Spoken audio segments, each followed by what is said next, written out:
अस्मद्गुरुभ्यो नमः। अस्मत्परमगुरुभ्यो नमः। अस्मत्सर्वगुरुभ्यो नमः। श्रीमते रामानुजाय नमः। रामानुजदयापात्रं ज्ञानवैराग्यभूषणं श्रीमद्वेङ्कटनाथार्यं वन्दे वेदान्तदेशिकं। लक्ष्मीनाथसमारम्भां नाथयामुनमध्यमामस्मदाचार्यपर्यन्तां वन्दे गुरुपरम्पराम्।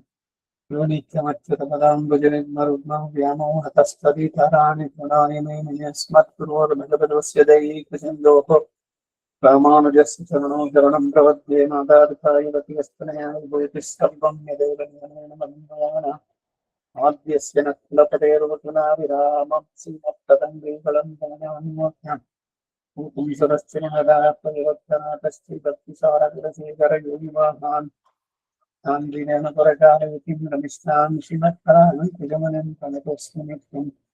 श्रीमान् वेङ्कटनाथार्यः कवितार्किककेसरी वेदान्ताचार्यवर्यो मे सन्निधत्तां सदा हरि। गुरुभ्यः तद्गुरुभ्यश्च नमो भागमन्दनः यज्ञीमहि च तत्कार्यो दन्तरि जगदान्तरि स्वशेषभीतेन मयास्ति यैः सर्वपरिच्छदैः विधातुं पूतमात्मानं श्रीमान् तत्त्वदय स्वयं शुक्लाम्बरधरं विष्णुं शशिवर्णं चतुर्दशं प्रसन्नवदनं ध्यायेत् सर्वविघ्नोपशान्तये।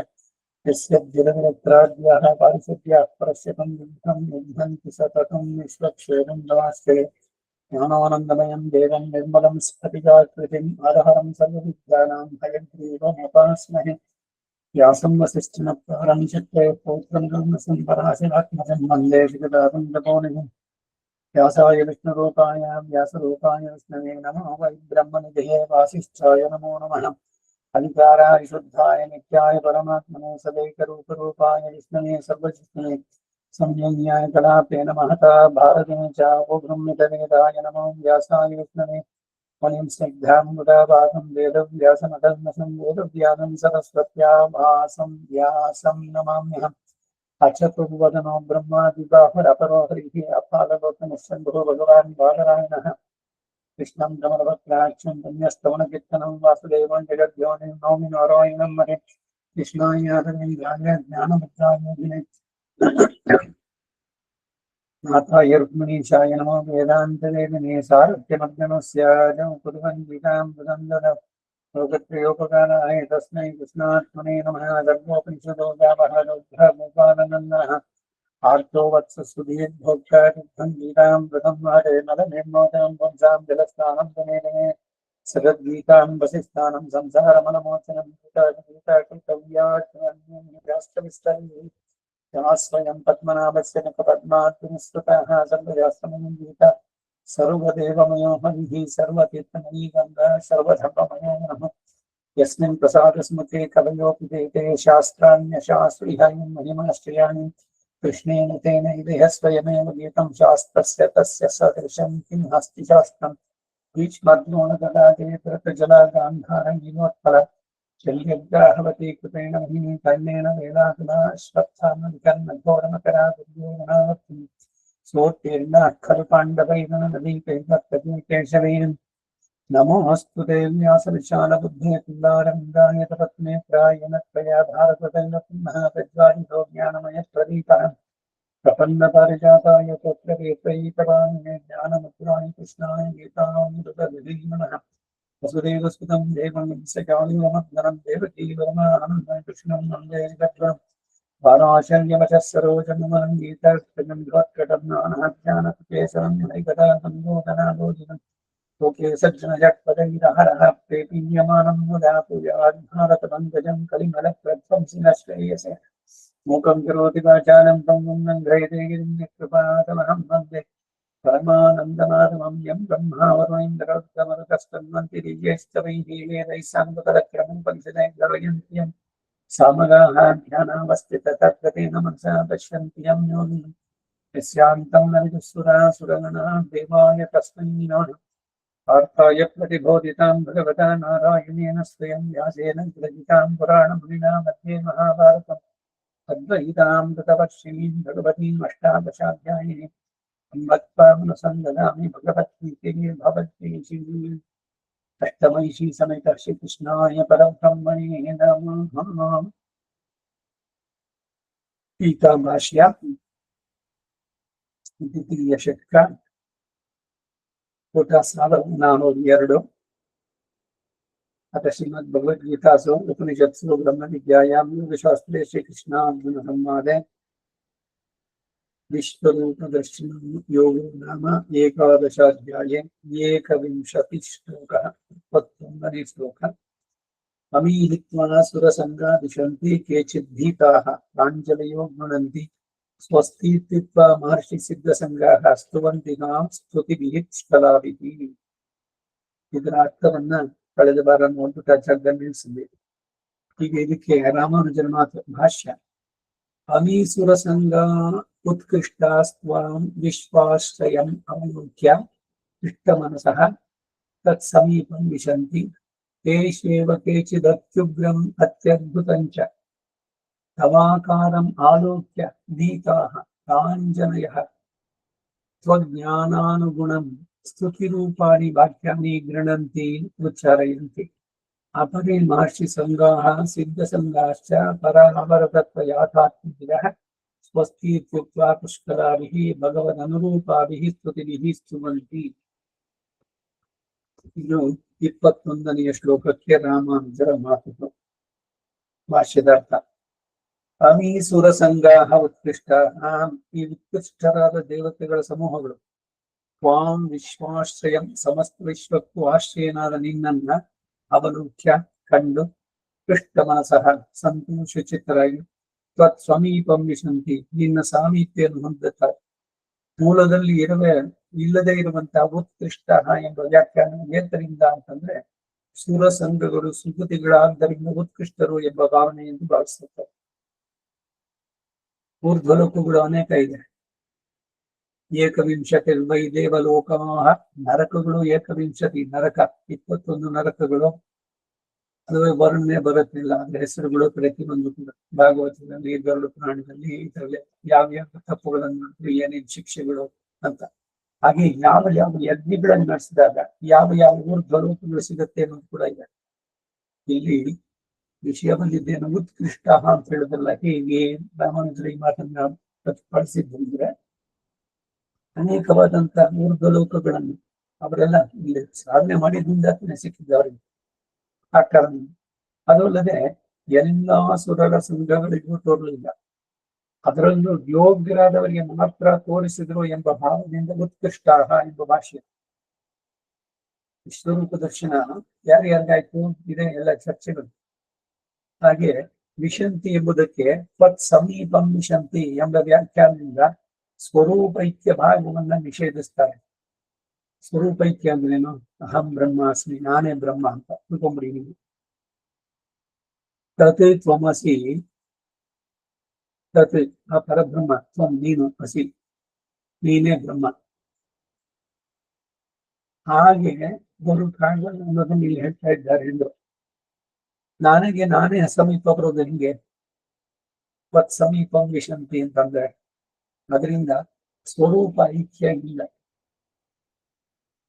ಭಗವಂತನಲ್ಲಿ ಐಕ್ಯವಾಗಿದ್ದು ಈ ಮಾತುಗಳು ಬರುತ್ತಲ್ಲ. ಮತ್ತೆ ಸಂಧ್ಯಾನೆ ಹೋಗ್ಬೋದು, ಭಗವದ ದೇವಿ ಅಲ್ಲಿಂದ ಬಂದು ಇವರಿಗೆ ಕನಸಿನಲ್ಲಿ ಬಂದಿದ್ದು ಪಾಂಡ್ಯರಾಜನಿಗೆ, ಭಟ್ಟರಿಗೆ, ಪ್ಲಸ್ ಅಲ್ಲಿ ರಂಗನಾಥನ ಪ್ರಧಾನ ಅರ್ಚಕರಿಗೆ ಎಲ್ಲ ಮರ್ಯಾದೆಯಿಂದ ಕರ್ಕೊಂಡ್ ಬನ್ನಿ ಅವನ ಅಂತ ನಿಶಾಪ್ತಿ ಬರೆಯೋರಿಂದ ಮದುಮಗಳಂತೆ ಅಲಂಕರಿಸಿ ಪಲ್ಲಕ್ಕಿನ ಕರ್ಕೊಂಡ್ ಬಂದ್ರು. ಒಂದು ಸೀದಾ ಒಳಗಡೆ ಹೋಗ್ಬಿಟ್ಟು ಅಲ್ಲೇ ನೀನವಾಗ್ಬೇಕಮ್ಮ. ದೀನವಾಗೋದು ಅಂದ್ರೆ ಏನಂದ್ರೆ ಈ ಶರೀರ ಯಾವ್ದು ಕರ್ಮದ ಶರೀರ ಅದನ್ನ ಬಿಟ್ಟು ಅಂತ ಹೇಳ್ಬೇಕಾಗುತ್ತೆ ಬೇರೆಯವರಿಗೆ. ಅವಳು ಸಾಕ್ಷಾತ್ ಅಯೋನಿಜ ತಾನೆ. ಸೊ ಅದನ್ನ ಐಕ್ಯ ಅನ್ನೋ ಪದ ನಮ್ಮಲ್ಲಿ ಮೋಕ್ಷಕ್ಕೆ ಹೋದ್ರು ಕೂಡ ನಾವಾಗೇ ಇರ್ತೀವಿ.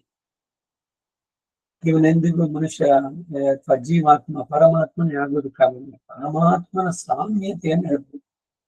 ಇದೆಲ್ಲ ಹಿಂದೆನೂ ಬಹಳ ಅನೇಕ ಅಂಗಗಳನ್ನು ಬಂದು ಈಗ ಒಬ್ಬರು ನೋಡಿದ್ವಿ ಅವರೇ ಕಣ್ರಿ, ಅವರ ತರ ಇದ್ದೀರೋ ಅವರ ನಡೆನುಡಿಗಳು, ಅವರು ಮಾಡೋ ಶೈಲಿಗಳು, ಮಾತಾಡೋದು ಅದನ್ನ ಇವರು ಅನುಕರಿಸಿರ್ಬೋದು ಅಥವಾ ಅದು ಇದರಲ್ಲಿ ಇರ್ಬೋದು. ಸೊ ಸಿಮಿಲಾರಿಟೀಸ್ ನೋಡಿದ್ದಷ್ಟೇ. ಆದ್ರೆ ಇನ್ನೇ ಅವನಾಗ್ಬಿಡ್ತಾನ. ಈಗ ಮೋಕ್ಷದ ಕಾನ್ಸೆಪ್ಟ್ ನಲ್ಲಿ ಸಾಲೋಕ್ಯ, ಸಾಮೀಪ್ಯ, ಸಾರೋಪ್ಯ, ಸಾಯುಜ್ಯ, ಈ ಇದರಲ್ಲಿ ಈ ಕರ್ಮದ ಶರೀರ ಬಿಟ್ಕೊಂಡು ಅರ್ಚಿರಾದಿ ಗತಿಗೆ ಹೋದಾಗ ಇವನಿಗೆ ವಿರಜಾನದಿನಲ್ಲಿ ಸ್ನಾನ, ಆಮೇಲೆ ಅರಣ್ಯ, ಆ ಮರದ ಇದ್ರ ಹತ್ರ ಬರ್ಬೇಕಾದ್ರೆ ಸೂಕ್ಷ್ಮವಾದ ಕರ್ಮ ಶರೀರನ್ನು ಹೋಗ್ಬಿಟ್ರೆ ಇದು ಭಗವಂತಂದೇ ರೂಪ ಬಂತು. ಏನ್ ರೂಪ? ಚತುರ್ಭುಜನಾಗಿದ್ದಾನೆ, ಪೀತಾಂಬರಧಾರಿ, ಒಂದೊಂದು ಚೇತನ ಪುರುಷಾಸ್ತ್ರೀ ಅಂತಿಲ್ಲ, ಅವನಂತೆಯೇ ರೂಪವನ್ನು ಪಡೆದ ಸಾರ್ವತ್ರಿ. ಆಮೇಲೆ ಇವನು ಕರ್ಕೊಂಡು ಹೋಗ್ಬರಿಗೆ ಅದಕ್ಕೆ ಈ ಲೀಲಾ ವಿಭೂತಿಯಿಂದ ನಿತ್ಯ ವಿಭೂತಿಗೆ. ಸೊ ಅದರಿಂದ ಅವನ ಸಾಲೋಕ್ಯ ಬಂದಾಯ್ತು. ವೈಕುಂಠ ಲೋಕ ಭವಿಷ್ಯತಿ ಅವನು ಸೇವೆಗೆ ಆಯ್ತು, ಸಾಲೋಕ್ಯ ಆಯ್ತು, ಸಾರೂಪ್ಯ ಆಯ್ತು. ಮುಂದಕ್ಕೇನು? ಭಗವಂತನ ಹತ್ರ ಕರ್ಕೊಂಡು ಸಾಮೀಪ್ಯ ತದ್ವಿಷ್ಣು ಪರಮಂ ಪದಗಂ ಸದಾ ಪಶ್ಯಂತಿ ಸೂರಯ, ನಿತ್ಯ ಸೂರಯ ಸದಾ ಪಶ್ಯಂತಿ. ನೇರವಾಗಿ ಅವನು ನೋಡ್ತಾ ಇದ್ದಾರೆ, ಅವನ ಹತ್ರದಲ್ಲಿದ್ದ ಸಾಮೀಪ್ಯ ನೋಡಿ. ಮುಂದೆ ಇಲ್ಲೇನು? ಸಾಯುಜ್ಯ. ಆ ಸಾಯುಜ್ಯ ಅಂದ್ರೆ ಏನು ಅಂದ್ರೆ ಇವನು ಭಗವನ್ ಹತ್ರ ಇರ್ತಾನೆ ಅಂತ ಇವನೇ ಭಗವಂತ ಆಗೋದು. ಈಗ ಅವಳಿ ಜವಳಿ ಮಕ್ಕಳು ಒಂದೇ ತರ ಇದ್ದಾರೆ ನೋಡೋಕೆ ಇದಕ್ಕೆ ಅಂತಂದ್ರು ಕೂಡ 2 ಹತ್ತುಗಳು ಬೇರೆ ಬೇರೆ. ಎಷ್ಟು ಮಟ್ಟಿಗೆ ಅವರು ಒಂದೇ ತರ ಇದ್ದಾರೆ ಅಂದ್ರೆ ತಂದೆ ತಾಯಿಗೆ ಕನ್ಫ್ಯೂಸ್ ಆಗುತ್ತೆ ಇವನು ಅವನು ಅಂತ. ಆದ್ರೆ ಈ ಚೇತನ ಅಲ್ಲಿ ಹೋದಾಗ ಎಲ್ಲ ಸಂಪ್ರದಾಯ ಗ್ರಂಥಗಳಲ್ಲಿ ಬಹಳ ಸ್ಪಷ್ಟ ಮಾಡುವಂಥದ್ದು ಸಾಯುಜ್ಯ. ಸಾಯುಜ್ಯ ಅಂದ್ರೆ ಭಗವಂತನಿಗೆ ಸಮಾನವಾದಂತಹ ಆನಂದವನ್ನು ಪಡೆಯುತ್ತಾನೆ. ಆನಂದವನ್ನು ಪಡೆದೇ ಅಂದ್ರೆ ಅವನಿಗೆ ಕೈಂಕರ್ಯ. ಇಲ್ಲಿ ಮಾಡ್ತಾ ಇದ್ದಿದ್ದು ಅಷ್ಟೇ. ಇಲ್ಲಿ ಪ್ರಯತ್ನಪೂರ್ವಕವಾಗಿ ಮಾಡಿದ್ದು ಮನಸ್ಸನ್ನ ನಿಗ್ರಹಿಸಿ ರಜೋತಮಗಳನ್ನ ಅಡಗಿಸಿ ಮಾಡಿದ್ದಕ್ಕೆ ಅಲ್ಲಿ ಸದಾ ಅವನನ್ನು. ಸೊಮಗ ಮೋಕ್ಷಕ್ಕೆ ಹೋದವನು ಮುಕ್ತನಾದವನು ನಿತ್ಯರೊಂದಿಗೆ ಸೇರ್ತಾನೆ ಅವ್ರ ಸಾಲಿಗೆ. ಆಮೇಲೆ ಇವನು ಸಪ್ರೇಟ್ ಮಾಡೋಕ್ಕಾಗಲ್ಲ. ಅಲ್ಲಿ ಇವನು ನಿತ್ಯ, ಇವನು ಹೊಸದಾಗಿ ಬಂದವನು, ಅವನ ಹಳಬ, ಹಾಗೆಲ್ಲ ಇಲ್ಲ. ಮತ್ತೆ ಇವರಿಗೆ ಪೂರ್ಣವಾದ ಜ್ಞಾನ ಏನು? ಜ್ಞಾನ ಆನಂದಮಯ ಆತ್ಮ ಶೇಷೋಹಿ ಪರಮಾತ್ಮ. ಭಗವಂತನಿಗೆ ಶೇಷ ಅನ್ನೋದು ಅವನಿಗಾಗಿಯೇ ನಾನಿರುವುದು, ಅವನಿಲ್ದಿದ್ರೆ ನಾನಿರಕ್ಕಾಗಲ್ಲ. ಅಪೃಥಕ್ ಸಿದ್ಧ ವಿಶೇಷಣ ಇವೆಲ್ಲ ಮಾಡಿ ಅವನಿಗೆ ಸೇವೆಯನ್ನು ಮಾಡೋದೇನೆ ಅಲ್ಲೂ ಕೂಡ ಅದು ಶಾಶ್ವತವಾದಂಥದ್ದು. ಮತ್ತೆ ಇನ್ನೊಂದ್ಸಲಿ ವಾಪಸ್ ಬರೋಲ್ಲ. ಇಲ್ಲಿ ಅವನ ಜೊತೆಗೆ ನಿರತಿಶಯವಾದ ಆನಂದದಿಂದ ಭಗವಂತನಿಗೆ ಕೈಂಕರ್ಯ ಮಾಡುವಂಥ ನಿತ್ಯ ಕೈಂಕರ್ಯ. உனக்கே நாம் ஆள் செய்வோம் மத்தனம் காமங்கள் மாத்து ಅದನ್ನು ಹೇಳಿದ್ದು. ನಿತ್ಯ ಕೈಂಕರ್ಯ ಪ್ರಾಪ್ತಿ ಅಪೇಕ್ಷೆಯ ಪಾರಮಾರ್ಥಿಗೆ ಭಗವಚ್ಚರಣಾರವಿಂದ ಯಥಾವಸ್ಥಿತ ಅವಿರತಾಸ್ತಿ ಅಂತ ರಂಗನಾಯಕಿ ಹತ್ರ ರಾಮಾನುಜ ಹೇಳಿದ್ರು.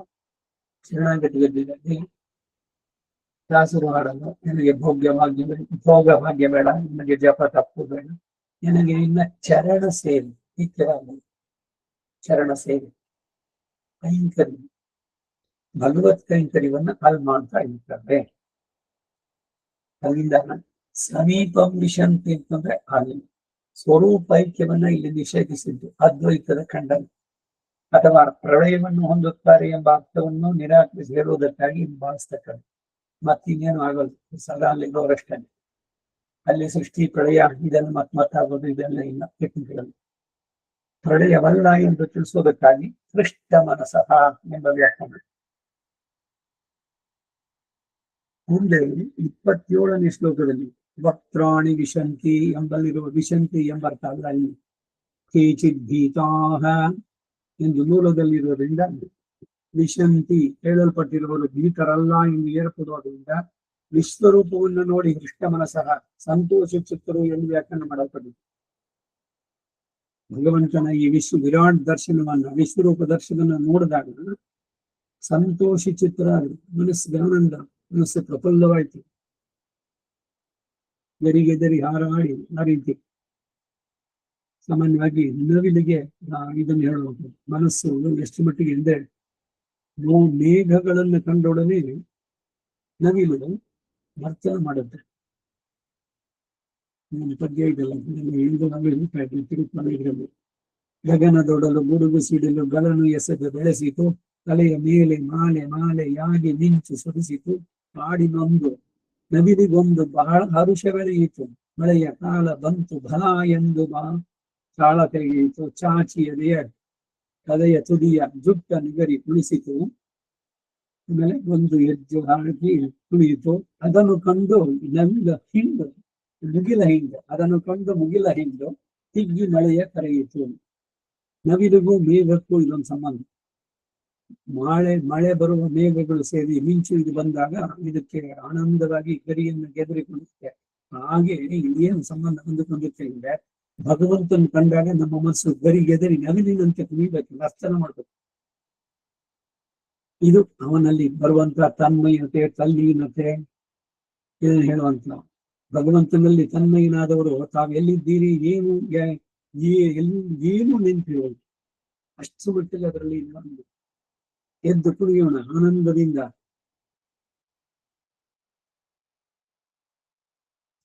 ಸಂತೋಷ ಚಿತ್ತರು ಕೃಷ್ಣ ಮನಸಹ ಅನ್ನೋದಿಲ್ಲ. ಆದ್ದರಿಂದ ನಿಶಂತಿ ಎನ್ನುವುದಕ್ಕೆ ವಿನಾಶವನ್ನು ಹೊಂದುತ್ತಾರೆ ಎಂಬ ಅರ್ಥ ಸಮಂಜಸ ಅಲ್ಲ ಎಂದು ತೋರ್ಪಡಿಸಿದರು. ಈ ಸುರಸಂಗವೂ ಕೂಡ ಆ ವಿಶ್ವರೂಪದ ಬಾಯನ್ನು ಪ್ರವೇಶಿಸಿದ್ರು ಎಂಬ ಅರ್ಥ ಸುತರಾಂ ಸರಿಯಲ್ಲ ಅಂತ ಹೇಳಿದಂತಾಯ್ತು. ಸಂತೋಷದಿಂದಿರೋರು ಎಲ್ಲರಿಂದಲೇ ಉಂಟಾದ್ರು ಹೋದ್ರು ಅಂತ ತೋರಿಸೋದಕ್ಕೆ ಯಾರ್ಯಾರಿಗೆ ಭೀಷ್ಮ, ಕರ್ಣ, ಇವರು ಎಲ್ಲರೂ ಬಾಯಿನಲ್ಲಿ ಹೋದ್ರು. ಇನ್ನೊಂದ್ ಕಡೆಯಿಂದ ಇದು ಋಷಿ ಸಂಘ ಇವರುಗಳೆಲ್ಲ ಬಂದ್ರು ಅಂತ. ಒಂದ್ ಕಡೆ ಹೋದ್ರು, ಇನ್ನೊಂದ್ ಕಡೆ ಎಲ್ಲ ವಿಶ್ವರೂಪದ ಅವನ. ಸೊ ಅದರಿಂದ ಈ ಸಂತೋಷ ಪಡ್ತಿರೋರು ಅವ್ರ ಬಾಯಿನ ಹೊರಗಡೆ ಹೋದ್ರು ಅಂತ ಕಡೆಯಲ್ಲಿ ಎಲ್ಲವೂ ಅವನಲ್ಲೇ ಇರುವಂತಹದ್ದು ಸರಿ ಅಲ್ಲ ಅಂತ ಹೇಳುದು. ಏನು ಸುರಸಂಗವೋ ವಿಶ್ವರೂಪದ ಬಾಯಿಯನ್ನು ಪ್ರವೇಶಿಸಿದ್ರು ಎಂಬ ಅರ್ಥ ಅಲ್ಲ. ಆದ್ದರಿಂದ ನಿನ್ನ ಶರಣ ಹೊಂದುವುದಕ್ಕಾಗಿ ನಿನ್ನ ಸಾಮೀಪ್ಯವನ್ನು ಹೊಂದುತ್ತಾರೆ ಎಂಬ ಅರ್ಥವು ಅನುಕೂಲಿಸುತ್ತೆ. ತೇಷು ಏವ ಅವರುಗಳಲ್ಲೇ ಕೇಚಿತ್ ಕೆಲವರು ಅತ್ಯುಗ್ರಂ ಅದ್ಭುತಂಚ ತವಾಕಾರ ಆಲೋಕ್ಯ ಅತಿ ಕ್ರೂರವಾಗಿ ಅತ್ಯದ್ಭುತವಾಗಿ ಇರುವಂತಹ ಈ ನಿನ್ನ ರೂಪವನ್ನು ನೋಡಿ ಭೀತಾಹ ಭಯಪಟ್ಟವರಾಗಿ, ಪ್ರಾಂಜಲಯ ಅಂಜಲಿಬದ್ಧರಾಗಿ, ಸ್ವಜ್ಞಾನಾನುಗುಣಂ ಅವರ ಜ್ಞಾನಗಳಿಗೆ ಅನುಗುಣವಾಗಿ ಸ್ತುತಿ ರೂಪಗಳಾದ ವಾಕ್ಯಗಳನ್ನು ಗೃಣಂತಿ ಇದರ ಉಚ್ಚಾರೆಯಿಂದ ಉಚ್ಚರಿಸ್ತಾರೆ. ಧ್ರುವ ಭಗವಂತನ ನೋಡ ದ್ವಾದಶಾಕ್ಷರ ಆತ್ಮನ್ ವಾಸುದೇವ ಮನಸ್ಪಟಲದಲ್ಲಿ ಧ್ಯಾನದಲ್ಲಿ ಅವನು ಕುಳಿತಾಗ ಅವನು ಕಾಣ್ತಾ ಇದ್ದಿದ್ದು ಮರೆಯ ಚಿಕ್ಕನ್ನು ಬಿಟ್ಟು ಎದುರಿಗೆ ಸಾಕ್ಷಾತ್ತಾಗಿದ್ದಾನೆ. ಏನ್ ಹೇಳ್ಬೇಕು ಅಂತಾನೆ ಗೊತ್ತಾಗಲಿಲ್ಲ. ಭಗವಂತ ತನ್ನ ಕೈನಲ್ಲಿದ್ದ ಪಾಂಚಜನ್ಯ ತೆಗೆದು ಅವನ ಕೆನ್ನೆಗೆ ತೋರಿಸಿದ.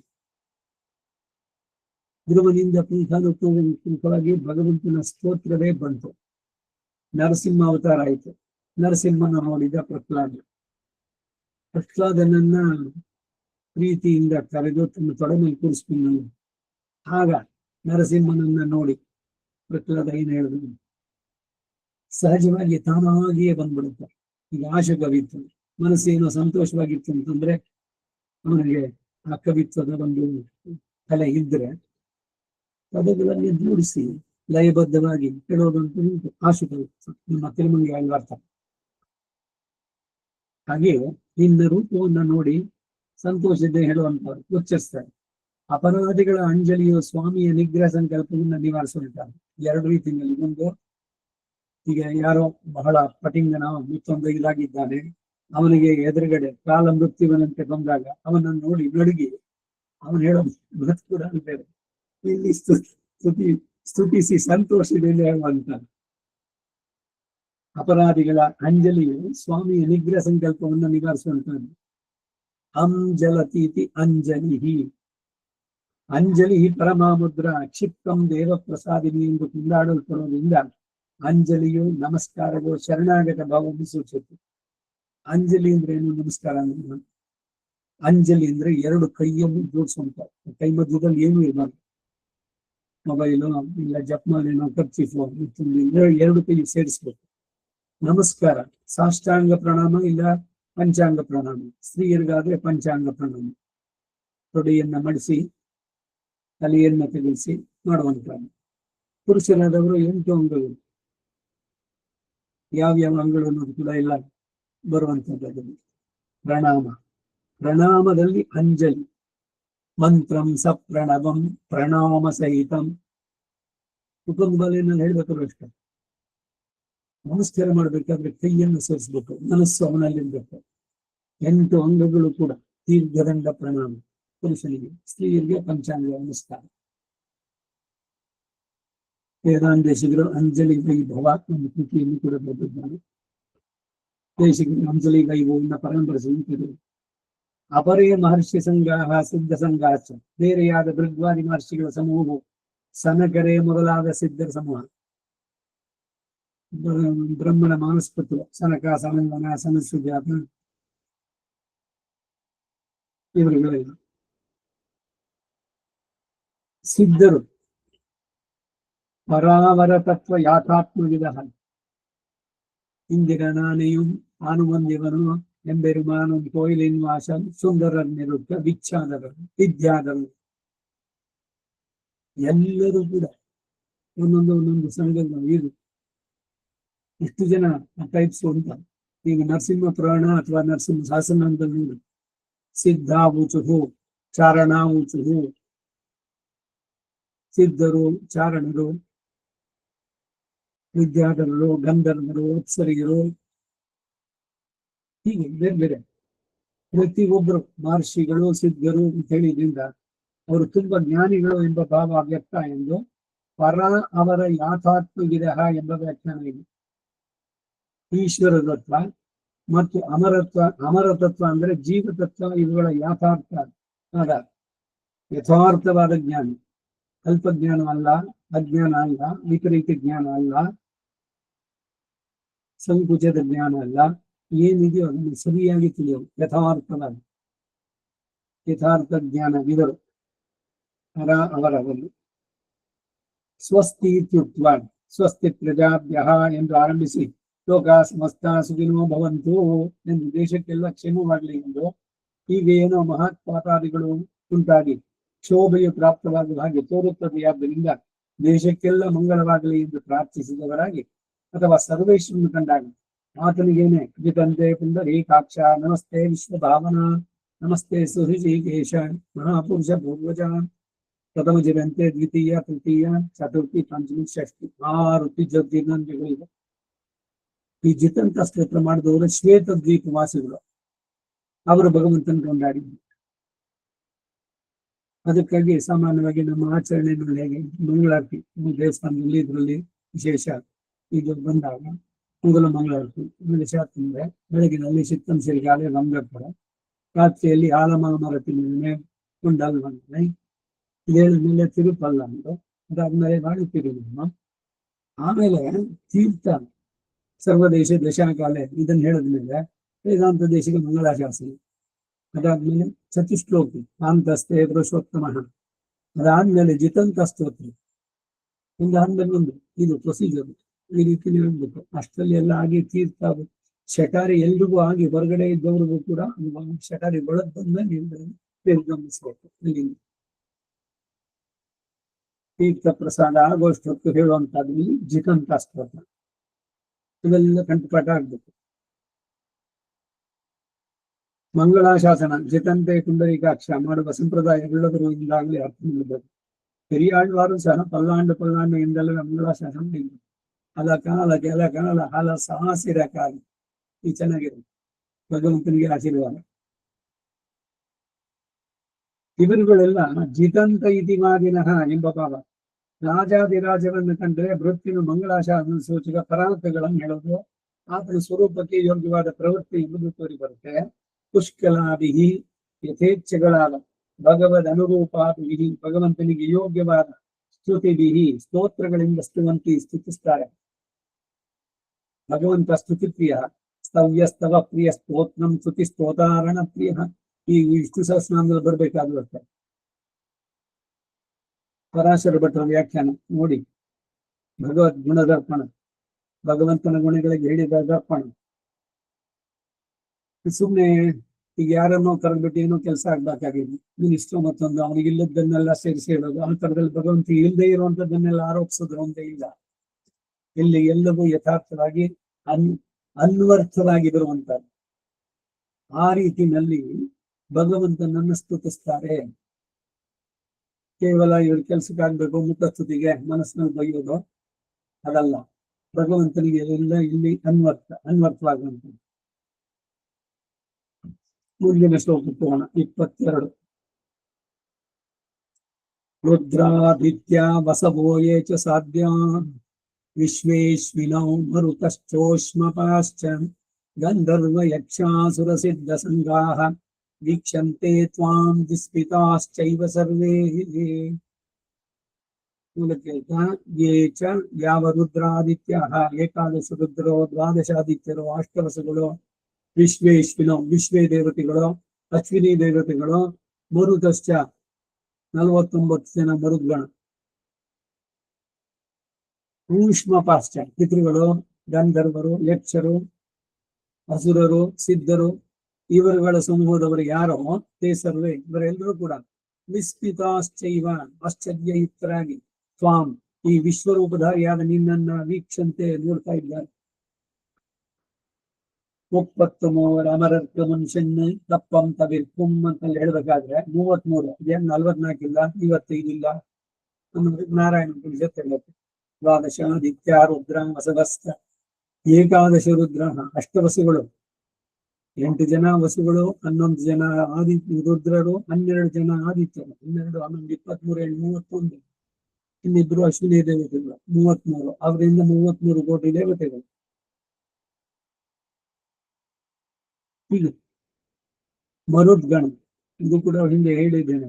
ಮರುತ್ತು ದಿತಿ ಮಾಡಿದಂತಹ ವ್ರತ, ದಿತಿ ದೈತ್ಯರ ತಾಯಿ, ಇಲ್ಲ ಇಂದ್ರನ್ ಕೊಲ್ಲುವಂತ ಮಗ ಬೇಕು ಅಂತ ಹೇಳಿ ಕಶ್ಯಪನಿಗೆ ಹೇಳಿ ಅವನು ಕಷ್ಟವಾದಂತ ಒಂದು ವ್ರತ ಹೇಳಿದ ಮಾಡಿಕೊಂಡು ಇಂದ್ರನೇ ಬಂದ ಅವಳ ಸೇವೆಗೆ 1 ವರ್ಷ ಪೂರ್ಣವಾಗಿ ನಿಯಮದಲ್ಲಿದ್ದು 41 ದಿವಸ ಈ ಚಾಪೆ ಈ ಹಳ್ಳಿಗಳು ಸಿಗುತ್ತಲ್ಲ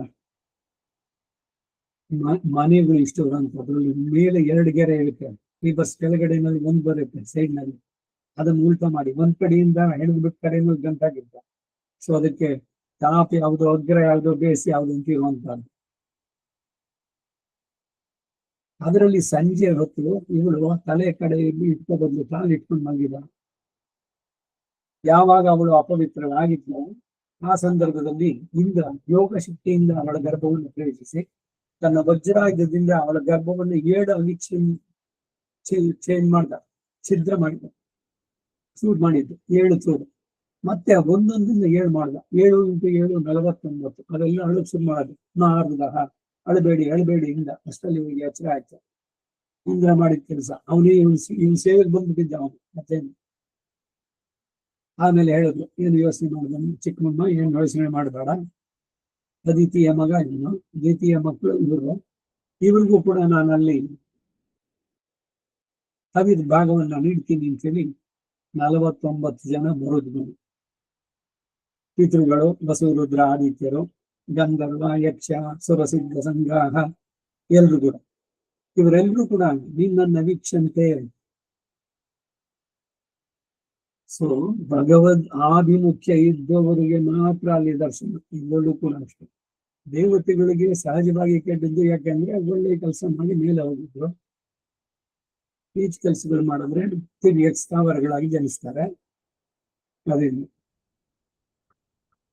ಭಾಷ್ಯ ಇವರು ಊಷ್ಮಪಾಹ ಪಿತರಃ ಊಷ್ಮ ಭಾಗ ಹಿ ಪಿತರಃ ಇತಿ ಶ್ರುತೇಃ ಏತೆ ಸರ್ವೇ ಸಸ್ಮಯಮಾಪನ್ನಾಸ್ತ್ವಾಂ ವೀಕ್ಷಂತೆ. ಭಾಷ್ಯಾರ್ಥ, ಈ ಲೋಕದಲ್ಲಿ ಊಷ್ಮಪಾಹ ಎಂದರೆ ಪಿತೃಗಳು.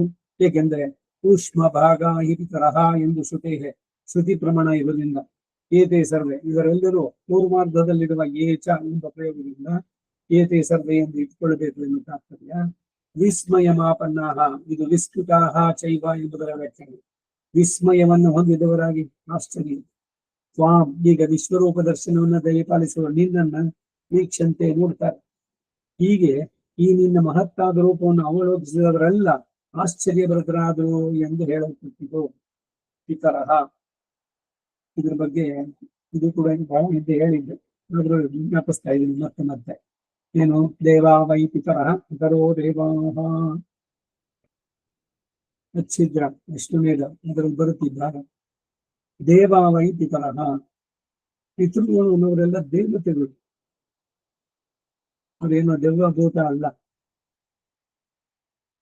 ಆತ್ಮ ಇಲ್ಲಿಂದ ಹೊರಟ ಮೇಲೆ ಅವ್ರದ್ದು ದೈಹಿಕ ಸಂಸ್ಕಾರಗಳೆಲ್ಲ ಆದ್ಮೇಲೆ ದತ್ವತೆ ಸ್ವಾಹ ದಂತಕಾಯ ಸ್ವಾಹ ಇತಿ ಶರೀರ ಹೋಮಾನ್ ಜ್ಯೋತಿ ಪಿತೃಲೋಕಮೇವ ತೈರ್ಯಜಮಾನೋ ಅಪರೊಂದೇ.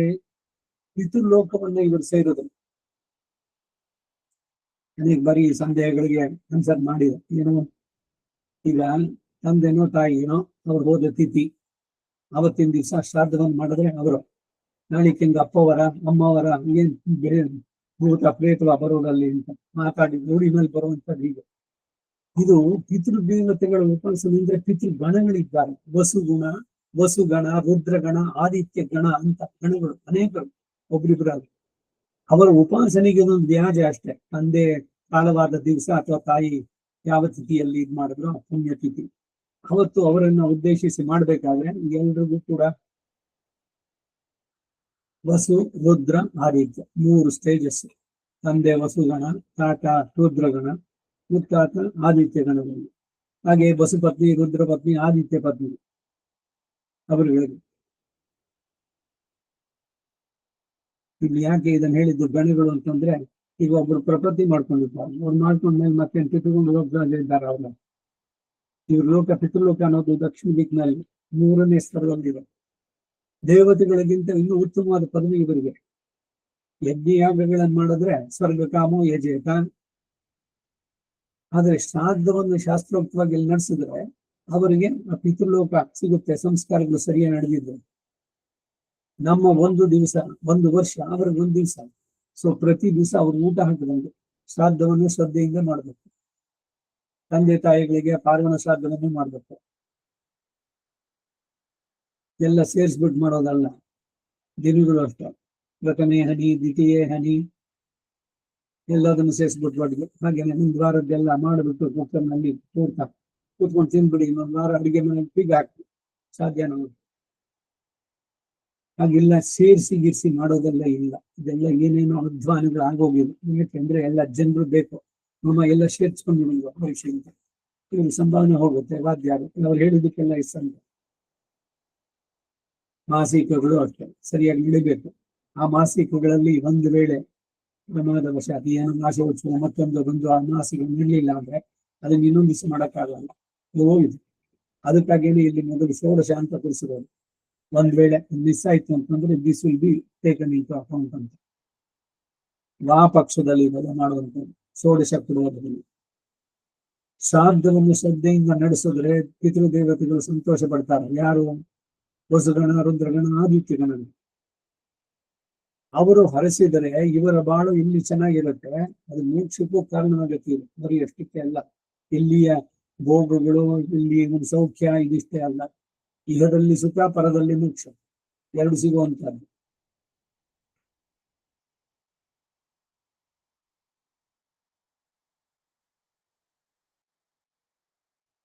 ಎಲ್ಲರೂ ಕೂಡ ಪಿತೃಗಣಗಳು ಕೂಡ ಉಷ್ಣ ಭಾಗ ಹಿಡಿದರಹ ಇವರು ಕೂಡ ನೋಡ್ತಾರೆ. ಆಶ್ಚರ್ಯವರಿಸಾದ್ರೆ ಅವಲೋಕನಿಂದ. ಮುಂದಿನ ಶ್ಲೋಕ. ರೂಪಂ ಮಹತ್ತೇ ಬಹುವಕ್ತ್ರ ನೇತ್ರಂ ಮಹಾಬಾಹೋ ಬಹುಬಾಹುರುಪಾದಂ ಬಹೂದರಂ ಬಹುದಂಶ್ಚಾಕರಾಲಂ ದೃಷ್ಟ್ವಾ ಲೋಕಾಃ ಪ್ರವ್ಯತಿಥಾಸ್ತತಾಹಂ. ಈ ನಿನ್ನ ಉಗ್ರ ರೂಪವನ್ನು ನೋಡಿದವಳು ಆಶ್ಚರ್ಯಭರಿತರಾದು ಅಂತ ಹಿಂದಿನ ಶ್ಲೋಕದಲ್ಲಿ ಹೇಳ್ತಾರೆ 21ರಲ್ಲಿ. ಈ ಶ್ಲೋಕದಲ್ಲಿ ಆಶ್ಚರ್ಯ ಮಾತ್ರವೇ ಅಲ್ಲ, ಭೀತಿಯುಕ್ತರು ಆದರು ಎಂದು ಅರ್ಜುನನು ಅರಿಕೆ ಮಾಡಿ ಹಾಗೆ ತಾನು ಕೂಡ ಭಯಗ್ರಸ್ತನಾಗಿರುತ್ತೇನೆ ಎಂದು ಹೇಳ್ಕೊಳ್ತಾನೆ. ಮಹಾಬಾಹೋ ಅಪಾರ ಪರಾಕ್ರಮಯುಕ್ತ ಬಾಹುಳ್ಳ ಅಥವಾ ಆಜಾನುಲಂಬವಾದ ಬಾಹುಗಳುಳ್ಳಂತಹ ಶ್ರೀಕೃಷ್ಣನೇ, ಈ ವಿಶ್ವರೂಪವನ್ನು ಧರಿಸಿರುವ ನಿನ್ನ ಬಹುವಕ್ತ್ರ ನೇತ್ರಂ, ಅನೇಕ ಮುಖ, ಅನೇಕ ನಯನಗಳು, ಬಹು ಬಾಹು 3 ಪಾದಂ, ಅನೇಕ ಬಾಹುಗಳು, ತೊಡೆಗಳು, ಪಾದಗಳು ಉಳ್ಳವರಾಗಿ, ಬಹು ದಂಸಾಕರ ಆಳಂ, ಬಹು ಕೋರೆದಾರೆಗಳಿರುವುದರಿಂದ ಕ್ರೂರವಾದ, ಇದು ಭೀತಿಗೆ ಕಾರಣವಾದ ತಾತ್ಪರ್ಯ. ಭಯ ಅನ್ನೋದೇ ಉಂಟಾಗುತ್ತೆ. ಸೋಬಿದೆ ತೈತಿರಿ ಇದರಲ್ಲಿ ಛಾಂದೋಗ್ಯೋಪನಿಷತ್ತಿನಲ್ಲಿ 7ನೇ ಪ್ರಪಾಠ. ಪ್ರಳಯ ಕಾಲದಲ್ಲಿ ಇವೆಲ್ಲವನ್ನು ನುಂಗಿ ಅವನೊಬ್ಬನೇ ಇದ್ದ. ನ ಮೃತ್ಯು ಅಮೃತಾಂತರ್ಹೀನ, ಅನ್ಮ್ಯಾನಿಫೆಸ್ಟೆಡ್ ಸ್ಟೇಟ್. ಇದು ಸತ್ವ, ಇದು ಅಸತ್ವ ಅಂತ ತಿಳಿಯದಂತಹ ಸ್ಥಿತಿ. ನಾಸದಾಸೀತ್ ನೋಸದಾಸೀತ್ ತದಾನೀಂ ನಾಸೀತ್ ದ್ರಜೋ ವ್ಯೋಮ ಪರೋಯತ್ ಕಿಮಾವರೀವತ್ವ ಕಸ್ಯ ಶರ್ಮನ್ ಅಂಬಕ್ಕಿಮಾಸೀ ಗಹನಂ ಗಭೀರಂ ನ ಮೃತ್ಯು ಅಮೃತಂ ತರ್ಹಿಣ. ಮೃತ್ಯು ಇಲ್ಲ, ಅಮೃತವೂ ಇಲ್ಲ, ಎಲ್ಲ ಲೋಕಗಳು ಒಂದೇ ಏಕ ಪ್ರಳಯ ಜಲದಲ್ಲಿ ಎಲ್ಲವೂ ಕೂಡ ಮುಳುಗೋಗಿದೆ, ಏನು ಇಲ್ಲ ಇಲ್ಲ. ಎಲ್ಲೂ ಬರೀ ಅಂಧಕಾರ ಅಷ್ಟೇ. ಸೂರ್ಯನೂ ಇಲ್ಲ, ಚಂದ್ರ ನ ಚಂದ್ರ ನ ತಾರ ಸೂರ್ಯ, ಯಾರೂ ಇಲ್ಲ, ಲೋಕಗಳೇ ಇಲ್ಲ. ಹಾಗೆ ಎಷ್ಟು ದಿವಸ ಇತ್ತು ಇದು? ಎಲ್ಲ ಚೆನ್ನಾಗಿದ್ದಾಗ ಎಷ್ಟಿತ್ತು ಅಷ್ಟೇನೆ. ಇವಾಗ ಬೆಳಗ್ಗೆ ರಾತ್ರಿ ಎರಡು ಸೇರಿ ಒಂದು ದಿವಸ. ಬೆಳಕು ಎಷ್ಟೋ, ಅಹಹ ಪ್ರಮಾಣ ಎಷ್ಟೋ, ರಾತ್ರಿ ಪ್ರಮಾಣವೂ ಅಷ್ಟೇ ಇದೆ. ಅಹೋರಾತ್ರ ಅಂತಂದ್ರೆ ಒಂದು ದಿವಸ.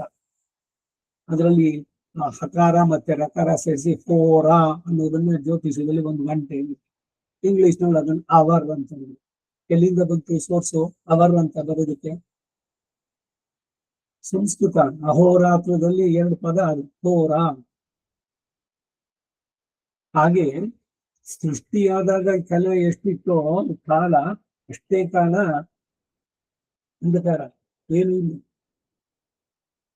ಆಮೇಲೆ ಅವ್ರಿಗೆ ಬೇಜಾರಾಯ್ತಂತೆ, ಯಾರಿಗೆ?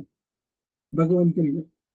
ಎಲ್ಲವನ್ನು ತನ್ನ ಉದರದಲ್ಲೇ ಇಟ್ಕೊಂಡು ಪ್ರಳಯದಲ್ಲಿ ಒಂದು ಆಳದಲ್ಲಿ ಮೇಲೆ ಮಾಡಿದ್ದು. ಏನಿದು ಅರ್ಥ ಮಾಡ್ಕೊಳಕ್ಕಾಗುತ್ತೆ? ಆಳ್ವಾರ ಕೇಳಬೇಕಾಗ್ತದೆ. ಎಲ್ಲಾನು ನಿನ್ನಲ್ಲಿ ಉದರದಲ್ಲಿ ಇಟ್ಕೊಂಡು ಹಿರೇಳು ಲೋಕಗಳನ್ನು, 14 ಲೋಕಗಳು, ಆ ಬ್ರಹ್ಮಾಂಡ, ಅಂತಹ ಅನೇಕ ಕೋಟಿ ಬ್ರಹ್ಮಾಂಡಗಳು ಒಂದಕ್ಕೊಂದಕ್ಕೆ ಮಿಕ್ಸ್ ಆಗದಂತೆ ಎಲ್ಲವನ್ನು ನಿನ್ನ ಉದರದಲ್ಲಿ ಇಟ್ಕೊಂಡು ನೀನು ರಕ್ಷಿಸಿದೆ, ಅವುಗಳನ್ನ ತಮ್ಮ ಸೂಕ್ಷ್ಮ ರೂಪದಲ್ಲಿ. ಆಮೇಲೆ ನೀನು ಸಂಕಲ್ಪಿಸಿದಾಗ ಸೋ ಕಾಮಯತ ಬಹುಶ್ಯಾಂ ಪ್ರಜಾಯೇಯ, ನಾನು ಅನೇಕವಾಗಬೇಕು ಅಂತ. ಈ ಅನೇಕವಾಗಬೇಕು ಅಂತ ಬಂತಲ್ಲ ಅಲ್ಲಿ, ಅದ್ರ ಮಧ್ಯದವಾಗಿದ್ದ ಕೆಲಸನ ಅಲ್ಲಿ ಹೇಳುತ್ತೆ ಚಾಂದೋಗ್ಯ ಉಪನಿಷತ್ತಿನಲ್ಲಿ. ಸೋ ಬಿಬೇದ್, ನನಗೆ ಭಯ ಆಯ್ತಂತೆ. ಭಗವಂತನಿಗೆ ಭಯ ಆಯ್ತು. ಭಗವಂತನಿಗೆ ಭಯ ಆದಾಗ ಏನಂತಂದ್ರೆ, ಅವನು ಭಯ ಅಂದ್ರೇನು? ನಮ್ಗಿಂತ ಯಾರಾದ್ರೂ ಶಕ್ತಿನಲ್ಲೋ ಅಥವಾ ಯುಕ್ತಿನಲ್ಲೋ ಬುದ್ಧಿನಲ್ಲೋ ಇನ್ನೊಂದ್ರಲ್ಲೋ ಸ್ವಲ್ಪ ಸ್ಟ್ರಾಂಗ್ ಆಗಿದ್ದಾರೆ ಅಂದ್ರೆ ಅವ್ರ ಮುಂದೆ ಭಯಪಡೋದು. ಎಲ್ಲಿ ಏನಾಗುತ್ತೋ ನನ್ನಿಂದ, ಅಥವಾ ಅವನಿಂದ ಏನಾದ್ರು ಆಕ್ರಮಣ ಆಗಿ ನನ್ನ ಮೇಲೆ ಏನಾದ್ರು ಇದಾದ್ರೆ. ಹಾಗೆ ಭಗವಂತ ಯೋಚನೆ ಮಾಡಿದಾಗ, ನನಗಿಂತ ಶಕ್ತಿಶಾಲಿನೋ ಅಥವಾ ಬುದ್ಧಿಶಾಲಿನೋ ಅಥವಾ ನನಗಿಂತ ಯಾವುದೋ ರೀತಿಯಲ್ಲಿ ದೊಡ್ಡವನು ಅನ್ನೋನು ಇನ್ನೊಬ್ಬ ಇದನ? ನ ತತ್ ಸ್ವತ್ಸಮಃ ಅಧಿಕಾಭ್ಯಧಿಕ ನಿಸ್ಸಮಾಭ್ಯಧಿಕ ಸಮಾನ ಅಧಿಕ ದಾರಿದ್ರ್ಯ, ಇವೆಲ್ಲ ಹೇಳ್ತಾರೆ ಎಲ್ಲ ಬೇರೆ ಸ್ಥಿತಿಗಳಲ್ಲಿ. ಇದ್ರಲ್ಲಿ ಹೇಳ್ಬೇಕು, ಭಗವಂತನಿಗೆ ಸಮಾನರು ಇಲ್ಲ, ಅಧಿಕರೂ ಇಲ್ಲ. ಇದನ್ನ ನೆನೆಸಿಕೊಂಡಾಗ ಭಗವಂತನಿಗೆ ಭಯ ಹೋಯ್ತು. ಸೋ ವಿವೇಕ. ಇದಕ್ಕಾಗಿಯೇ ಈಗಲೂ ಕೂಡ ಮನುಷ್ಯರು ಒಬ್ಬೊಬ್ಬರಿಗೆ ಇದ್ದಾಗ ಭಯಪಡ್ತಾರೆ. ಯಾಕೆಂದ್ರೆ ಭಗವಂತ ಮೊದಲು ಆರಂಭದಲ್ಲಿ ನಡೆದಲ್ಲ ಅಂತ ಚಾಂದೋಗ್ಯದಲ್ಲಿ ಬರೋ ಮಾತಿದೆ. ಆಮೇಲೆ ಸತಪೋತಪ್ಯತ, ಅವನು ನಾನು ಬಹು ಆಗಬೇಕು ಅಂತ ಸಂಕಲ್ಪಿಸಿದ. ಆಮೇಲೆ ಅವನೇನೆ ಪಂಚಭೂತಗಳಾದ ಸಾಕ್ಷಾತ್ ಭಗವಂತನೇ. ಆ ಪಂಚಭೂತಗಳಿಂದ ಪಂಚೀಕರಣ, ಪೃಥಿವ್ಯ ತೇಜೋ ವಾಯುರಾಕಾಶ, ಅವುಗಳ ತನ್ಮಾತ್ರೆಗಳು, ಪೃಥಿವಿ, ಅಗ್ನಿ, ವಾಯು, ಇದು ಎಲ್ಲ ತೇಜಸ್ಸು. ಸೊ ಇವನ್ನೊಂದೇನೆ 5 ಪಂಚಭೂತಗಳು, ಅವುಗಳ ಸಮೀಕರಣ, ಅದನ್ನೇ ಪಂಚೀಕರಣ ಅಂತ ಅಥವಾ ತ್ರಿವೃತ್ಕರಣ ಅಂತ ಬರ್ತಿತ್ತು ಮಾತು. ತ್ರಿಗುಣಾತ್ಮಕವಾದಂತಹ ಈ ಲೋಕಗಳನ್ನ ಸೃಷ್ಟಿಸಿದ ಭಗವಂತ. 14 ಲೋಕಗಳನ್ನು ಸೃಷ್ಟಿಸಿದವನು ನಾರಾಯಣ, ಶ್ರೀಮನ್ನಾರಾಯಣ ಮೊದಲು. ಆಮೇಲೆ ಅವನ ನಾಭಿಯಿಂದ ಇವನ ಸಂಕಲ್ಪದಂತೆ ಒಂದು ಕಮಲ ಉಂಟಾಯಿತು. ಅದರಲ್ಲಿ ಮೊದಲನೆಯ ಸೃಷ್ಟಿ ಬ್ರಹ್ಮ, ಚತುರ್ಮುಖ ಬ್ರಹ್ಮ. ಈಗ ಮೊದಲನೇ ಸೃಷ್ಟಿ ಅಂದ್ರೇನು? ಚೇತನ ಈ ಲೆಕ್ಕದಲ್ಲಿ ತಗೊಳ್ಳೋದಾಗಿ ಮಿಕ್ಕಿದ್ದೆಲ್ಲ ಅವನೇ ಮೊದಲೇ ಆಗ್ಬಿಟ್ಟಿದ್ದ, ಅವನೇ ಆಗಿದ್ದ ಎಲ್ಲರೂ. ಮುಂದಕ್ಕೆ 4 ವಿಧದ ಸೃಷ್ಟಿಯನ್ನ ಮಾಡು ಅಂತಂದ್ಬಿಟ್ಟು ಬ್ರಹ್ಮನಿಗೆ ಭಗವಂತ ಕೊಟ್ಟ, ವೇದಗಳನ್ನು ಕೊಟ್ಟು ಇದು ರೆಫರೆನ್ಸ್ ಬುಕ್ ಇಟ್ಟು ಇದನ್ನ ನೀನು ನಡೆಸು ಅಂತ. ಅವನು ತ್ರಿಗುಣಾತ್ಮಕವಾದ ಸೃಷ್ಟಿಯಲ್ಲಿ ಪ್ರಥಮ ಸೃಷ್ಟಿ ಬ್ರಹ್ಮ, ಅದಕ್ಕೆ ಮೊದಲನೇ ಸೃಷ್ಟಿ ಇದ್ದು ಅವನಿಗೆ ತಲೆ ತಿರುಗಿತು. ತ್ರಿಗುಣಾತ್ಮಕವಾದದ್ದಲ್ಲ, ಬ್ರಹ್ಮನಿಗೆ ಬಿಟ್ಟಿದ್ದಲ್ಲ. ನಾನು ಸೃಷ್ಟಿಕರ್ತ ಅಂದ. ಸರಿ, ಭಗವಂತನ ಕಣ್ಣಿಂದಾನೆ ಎರಡು ಹನಿ, ಒಂದು ಮುದು ಇನ್ನೊಂದು ಕೈತಲ. ಇಬ್ರು ಬಂದ್ರು, ಈ ವೇದಗಳನ್ನು ತಗೊಂಡು ಪ್ರಳಯ ಜಲ ಇದಲ್ಲ ಅದರಲ್ಲಿ ಕೆಳಗಡೆ ಹೊಟ್ಟೋದ್ರು ಪಾತಾಳಕ್ಕೆ. ಇವ್ರಿಗೇನು ಗೊತ್ತಾಗ್ಲೇ ಇಲ್ಲ, ಎಲ್ಲವೂ ಅಜ್ಞಾನ ಅಂಧಕಾರ. ಬ್ರಹ್ಮ ತಾನು ಹುಟ್ಟಿದಂತಹ ಕಮಲದ ಒಳಗಡೆ ದಂತಿನಲ್ಲೂ ಒಳಗೆ ನೋಡಲ್ಲ, ಎಲ್ಲ ಕಡೆನೂ ಅಷ್ಟೇ. ಕಡೆಗಾನು ರಿಯಲೈಸೇಷನ್, ಅಯ್ಯೋ ನಾನು ಸೃಷ್ಟಿಕರ್ತ ಅನ್ಕೊಂಡೆ, ಭಗವಂತ ನನ್ನನ್ನು ಕ್ಷಮಿಸು, ನೀನೇ ಸೃಷ್ಟಿಕರ್ತ, ನೀ ಕೊಟ್ಟ ಕೆಲಸ ನಾನು ಮುಂದುವರ್ಸೋಕೆ ಆ ವೇದಗಳನ್ನು ಗುಣ ತಂದು ಕೊಡು ಅಂತ. ಅವಾಗ ನೋಡಿ ಹೈಗಿರಿ ಅವತಾರ ಆಗಿತ್ತು. ಕುದುರೆ ಮುಖದಲ್ಲಿ ಬಂದು ಒಂದು ಸಲ ಕುದುರೆ ಕೆನತ ಬಂದಿದ್ದೇನು ಓಂಕಾರ, ಆ ಶಬ್ದ ಎಲ್ಲಿಂದ ಬಂತು ಅಂತ ಅವ್ರ ಮೇಲೆ ಬಂದು ನೋಡಿದ್ರು. ಆ ಸಂದರ್ಭದಲ್ಲಿ ಹೋಗಿ ತಗೊಂಡು ಬಂದು ವೇದಗಳನ್ನು ಕೊಟ್ಟು ಮುಂದುವರಿಸೋ, ನಿನ್ನ ಲಿಮಿಟ್ ನಲ್ಲಿ ಇರೋ ಅಂತ ನೋಡಿದ್ರು. ಬ್ರಹ್ಮನು ಕೊಟ್ಟು ಮಧು ಕೈಕವರನ್ನು ಸಂಹಾರ ಮಾಡಿ ಅವನಿಂದಾನೇ ಉಂಟಾದ್ರು. ಹೀಗೆ ಒಂದೊಂದೇ ಸೃಷ್ಟಿಯ ಕ್ರಮವನ್ನು ಹೇಳ್ತಾ ಬರೋದು.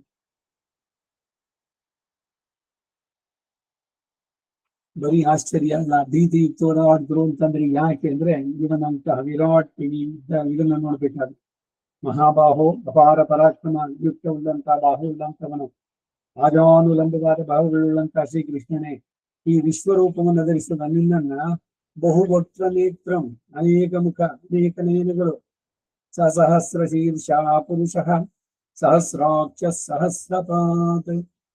ಸಹಸ್ರ ಅಂದ್ರೆ 1,000, 1,000 ತಲೆ ಆದ್ರೆ 2,000 ಕಿಲ್ಲಿರ್ಬೇಕು.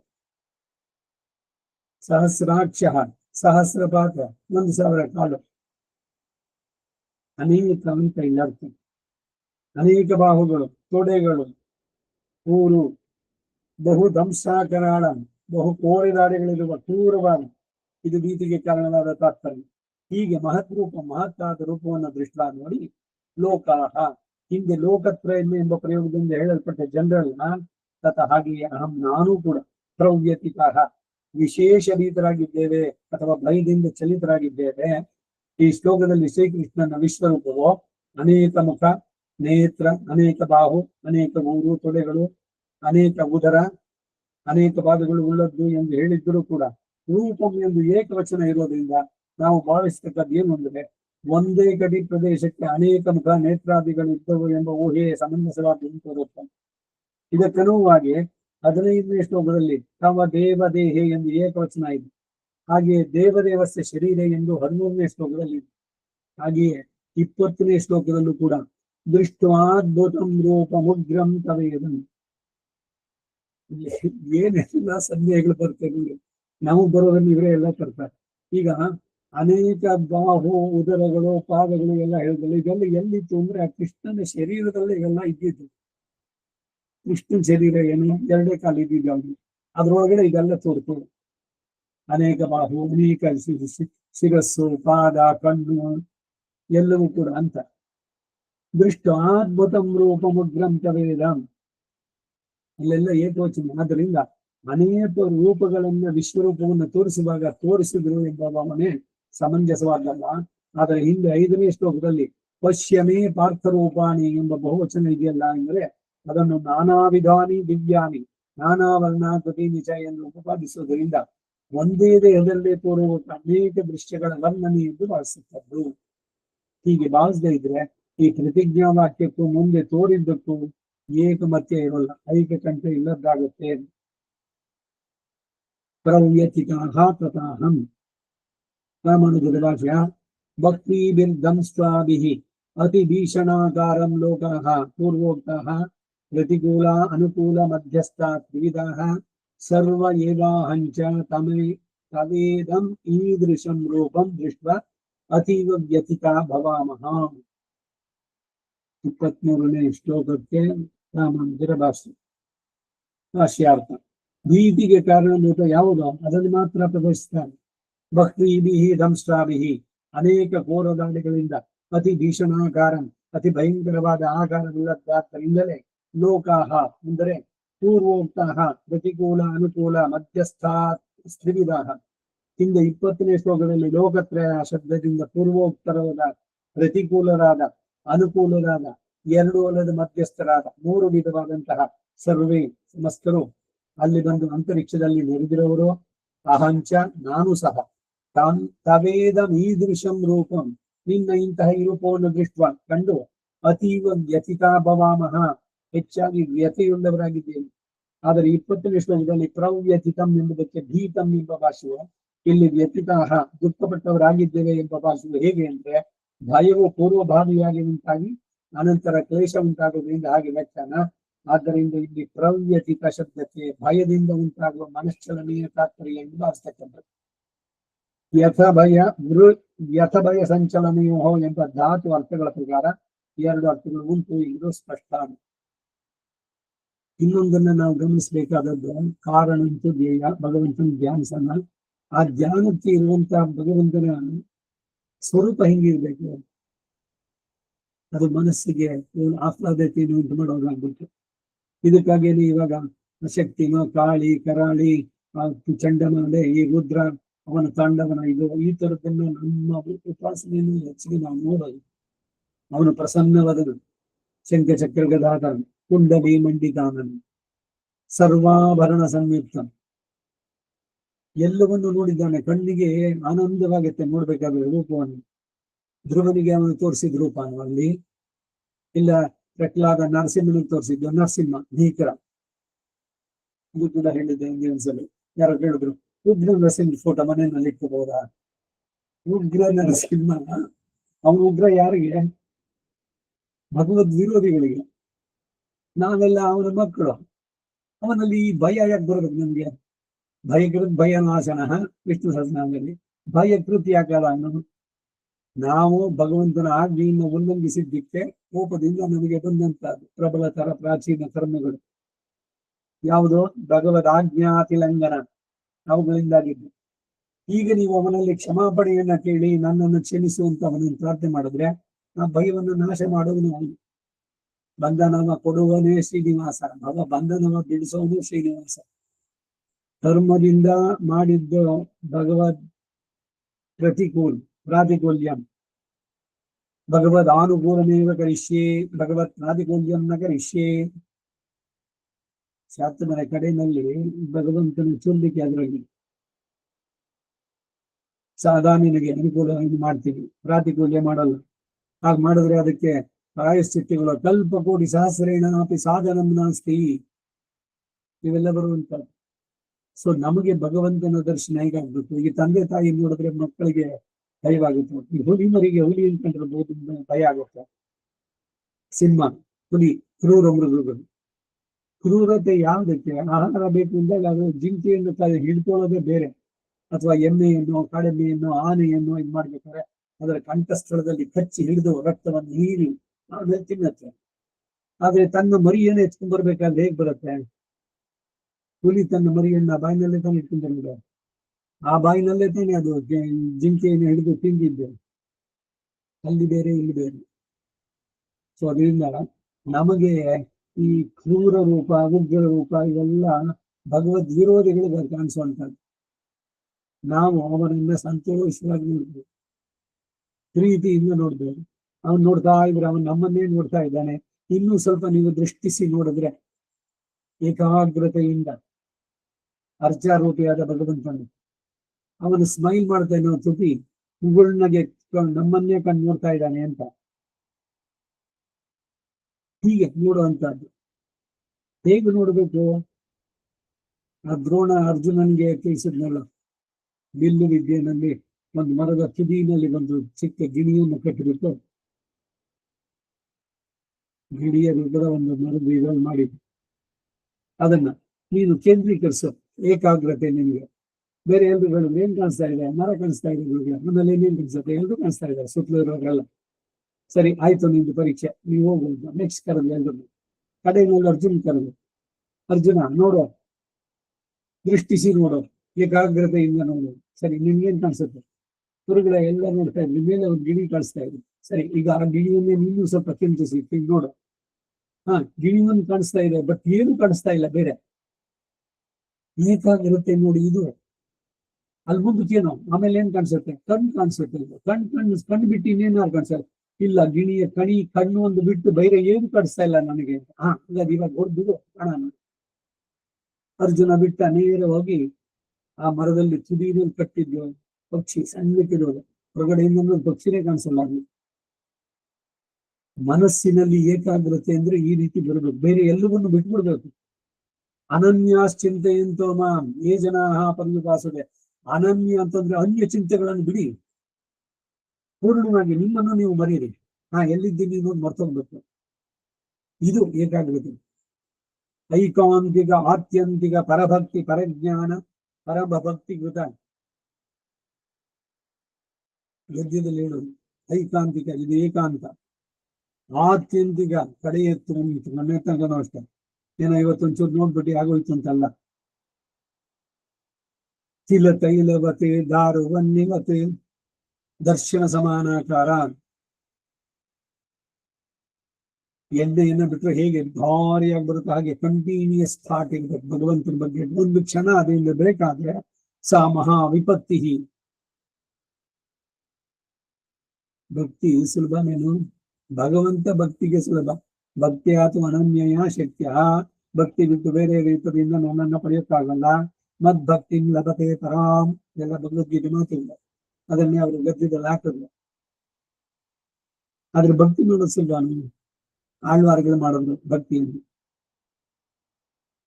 ಇದಕ್ಕೇನೆ ಅವರು ಒಂದಾರು ಹೇಳುದು, ನ ಧರ್ಮನಿಷ್ಠೋಸ್ಮಿ. ಧರ್ಮದಲ್ಲಿ ನಿಮಗೆ ಇಷ್ಟ ಇಲ್ಲ, ಏನೋ ಮನಸ್ಸಿಗೆ ಬಂದು ಒಂದಿಷ್ಟು ಮಾಡ್ತೀನಿ, ಎಲ್ಲ ನಾನೇ ಚೆನ್ನಾಗಿ ಮಾಡಿದ್ದೀನಿ ಅಂತ ಅನ್ನೋ ಭ್ರಮೆ ನಮಗೆ. ನ ಚ ಆತ್ಮವೇದಿ, ನಾನು ಆತ್ಮವಿತ್ತಾಗಿಲ್ಲ, ಆತ್ಮ ಸಾಕ್ಷಾತ್ಕಾರ ಆಗಿಲ್ಲ. ನ ಭಕ್ತಿ ಮಾಂ ತಚ್ಚರಣಾರವಿಂದೆ, ನಿನ್ನಲ್ಲಿ ಭಕ್ತಿ ನನಗಿಲ್ಲ, ದೃಢವಾದ ಭಕ್ತಿ ಇಲ್ಲ.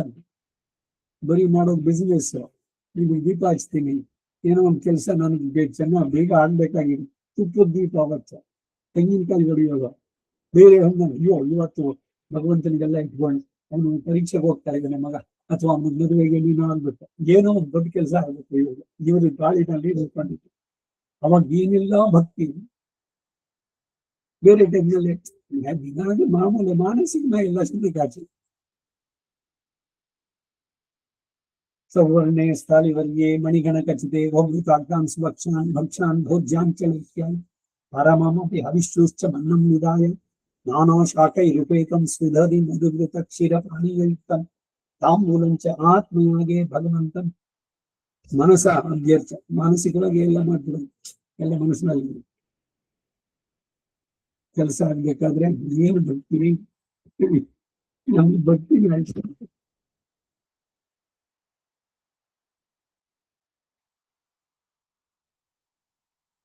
ಶ್ರೀವಲ್ಲಭೇತಿ ಹರವೇತಿ ಯಾಪವೇತಿ ಭಕ್ತಪ್ರಿಯೇತಿ ಭವಲುಂಠನ ತೋವಿದೇತಿ ಇತಿ ಇತಿ ಭಕ್ತಿಮಪಿ ಪ್ರಯಚ್ಛಮಿ.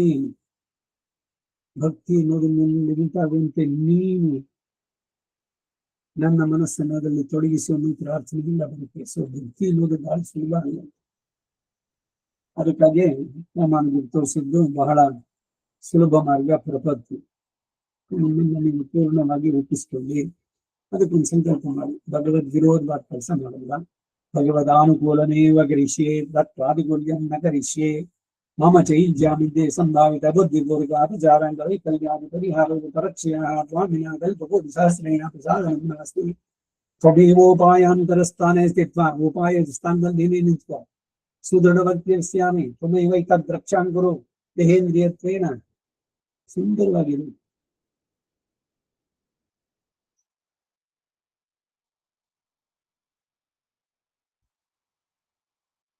ಹೀಗೆ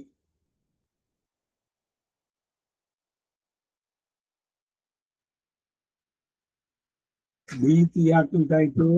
ಭಗವಂತನ ಇರೋ ಆಟ ರೂಪದಲ್ಲಿ ಎಲ್ಲವೂ ಅವನ ಬಾಯೊಳಗೆ ಹೋಗ್ತಾನೆ. ಇವನು ನಡಗುತ್ತೆ. ಯಾರು ಅಹಮಪಿ ಅಂತಾನೆ, ಅಹಂಚ ನಾನು ಸಹ ತವೇದ ಈದೃಶಂ ರೂಪ. ನಿನ್ನ ಇಂತಾದ್ರೂ ನೋಡಿ ಅತೀವ ವ್ಯಥಿತ ಭಗವಾನ್, ಹೆಚ್ಚಾಗಿ ವ್ಯಥೆ ಉಳ್ಳದಾಗಿದೆ. ಆದರೆ 20ನೇ ಇರೋದಿಲ್ಲ. ಪ್ರವ್ಯಥಿತಂ ಎಂಬುದಕ್ಕೆ ಭೀತಂ ಎಂಬ ಭಾಷೆಯು, ಇಲ್ಲಿ ವ್ಯಥಿತಾಹ ದುಃಖಪಟ್ಟವರಾಗಿದೆ ಎಂಬ ಭಾಷೆ. ಹೇಗೆ ಅಂತಂದ್ರೆ ಭಯವು ಪೂರ್ವಭಾವಿಯಾಗಿ ಉಂಟಾಗುವುದು, ಅನಂತರ ಕ್ಲೇಶ ಉಂಟಾಗುವುದು, ಹಾಗೆ ಬರ್ತಾನ. ಆದ್ದರಿಂದ ಇಲ್ಲಿ ಪ್ರವ್ಯಥಿತ ಶಬ್ದಕ್ಕೆ ಭಯದಿಂದ ಉಂಟಾಗುವ ಮನಶ್ಚಲನೆಯ ತಾತ್ಪರ್ಯವನ್ನು ಬಳಸ್ತಕ್ಕದ್ದು. ಯಥ ಸಂಚಲನೆಯೋ ಅನ್ನೋದು ನಾನು ರೂಪಂ ಮಹತ್ತೆ ಬಹುವಕ್ತನೇತ್ರಂ ಮಹಾಬಾಹು ಬಹುಬಾಹೂರುಪಾದಂ ಬಹೂದರಂ ಬಹುದಂಸಾಕಲಂ ದೃಷ್ಟ್ವಾ ಲೋಕಾಃ ಪ್ರವ್ಯಥಿತಾಸ್ತತಃ.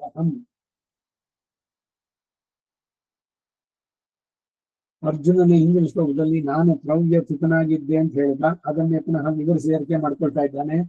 ನಭಸ್ಪೃಶಂ, ದಿವ್ಯ ವೈಕುಂಠ ಲೋಕವನ್ನು ಮುಟ್ಟಿರೋದ್ರಿಂದ ದಿವ್ಯ ವೈಕುಂಠ ವಿನಃ ಮಿಕ್ಕ ಎಲ್ಲ ವಿಭೂತಿಯ ಲೋಕಗಳೆಲ್ಲ ಈ ರೂಪವು ಆಕ್ರಮಿಸಿತ್ತು ಎಂದು ಅರ್ಥ ಮಾಡಬೇಕಾಗುತ್ತೆ. ಹಾಗಾದ್ರೆ ವಿಶ್ವರೂಪ ವಿಶ್ವ ಶಬ್ದವು ನಿತ್ಯ ವಿಭೂತಿಯನ್ನು ಯಾವರ್ತಿಸಿ ಸೃಷ್ಟ್ಯಾದಿಗಳಿಗೆ ಒಳಪಟ್ಟ ವಿಶ್ವವು ಹೇಳಲ್ಪಟ್ಟದ್ದು ಅಂತ ಒಪ್ಪಬೇಕಾಗತ್ತೆ. ವಿಷ್ಣೋಹೋ, ಹೇ ಸರ್ವವ್ಯಾಪಿಯಾದ ಶ್ರೀಕೃಷ್ಣನೇ ಎಂಬ ಸಂಬೋಧನೆ.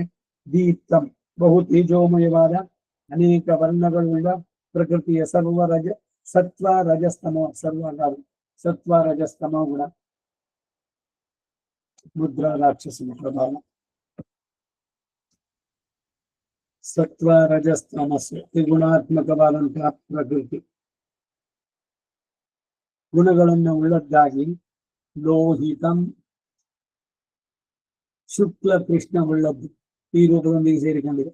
ಈ ರೂಪದಲ್ಲಿ ಈ ವರ್ಣಗಳುಳ್ಳ ಪ್ರಕೃತಿಯು ನಾನಾ ಪರಿಮಾಣದಲ್ಲಿ ಸೇರಿ ನಾನಾ ವಿಧ ವರ್ಣಗಳುಳ್ಳ ದ್ರವ್ಯಗಳೆಲ್ಲ ಈ ರೂಪದಲ್ಲಿ ಅಡಗಿರುವುದರಿಂದ ಅನೇಕ ವರ್ಣಂ ಚಿತ್ರವರ್ಣವುಳ್ಳದ್ದು ಎಂದು ಪ್ರಯೋಗ. ಅಥವಾ ಸ್ವಾಮಿಯ ವಿಶ್ವರೂಪ ಶರೀರವೂ ಸಹ ಆಯಾಯ ಅವಯವಗಳಿಗೆ ಅನುಗುಣವಾಗಿ ಚಿತ್ರವರ್ಣವುಳ್ಳದ್ದು ಎಂಬರ್ಥವನ್ನು ಹೇಳ್ಬೋದು.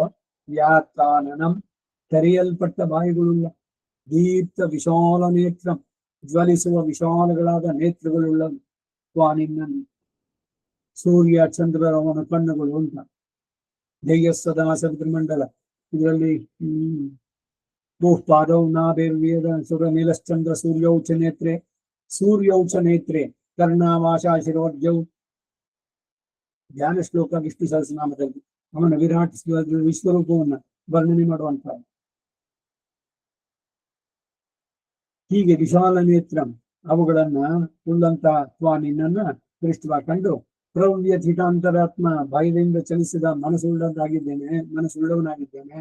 ಆದ್ದರಿಂದ ಧೃತಿನ್ನ ವಿಂದಾಮಿ, ದೇಹಧಾರಣೆಗೆ ಬೇಕಾದ ಧಾರಣಾ ಶಕ್ತಿಯನ್ನು ಹೊಂದಿರುವುದಿಲ್ಲ.